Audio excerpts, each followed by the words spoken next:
கோவையில் சரக்கு வாகனத்தை திருடியவரை பொதுமக்களே பிடித்து பொளந்தெடுத்து போலீசாரிடம் ஒப்படைத்துள்ளனர். திருட்டு வாகனத்தில் சொகுசாக எஸ்கேப் ஆனவர்களை சேசிங் செய்து பிடித்ததன் பின்னணி என்ன?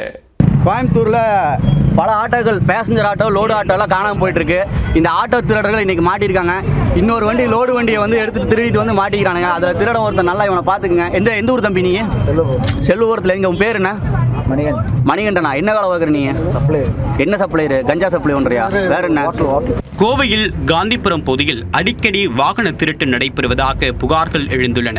இந்நிலையில் ராம்நகர் பகுதியில் சுந்தர வடிவேல் என்பவர் தன்னுடைய வீட்டின் முன்பாக நிறுத்தி வைக்கப்பட்டிருந்த சரக்கு வாகனம் காணாமல் போனதை கண்டு அதிர்ச்சி அடைந்துள்ளார். பிறகு வாகன திருட்டு குறித்து காந்திபுரம் காவல் நிலையத்தில் புகார் அளித்துள்ளார். மேலும் அவரது நண்பர்களுக்கும் தகவல் தெரிவித்துள்ளார். திருடப்பட்ட சரக்கு வாகனம் புளியகுளம் பகுதியில் சென்றபோது சுந்தர வடிவேலுவின் நண்பர்கள் மடக்கி பிடித்துள்ளனர். தொடர்ந்து வாகனத்தை ஓட்டி வந்த இருவரையும் பிடித்து நயப்புடைத்தனர். அப்போது வாகன திருட்டில் ஈடுபட்ட இருவரும் தங்களுடைய பெயரை மாற்றி கூறியுள்ளனர். தகவலின் பேரில் சம்பவ இடத்திற்கு காந்திபுரம் போலீசார் விரைந்து வந்தனர்.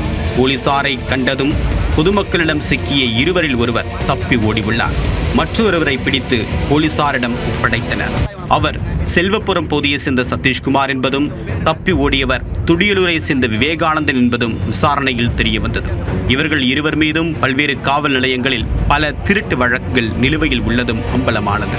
பிறகு கைது செய்யப்பட்ட சதீஷ்குமார் மீது வழக்கு பதிவு செய்த போலீசார் அவரை நீதிமன்றத்தில் ஆஜர்படுத்தி கோவை மத்திய சிறையில் அடைத்தனர்.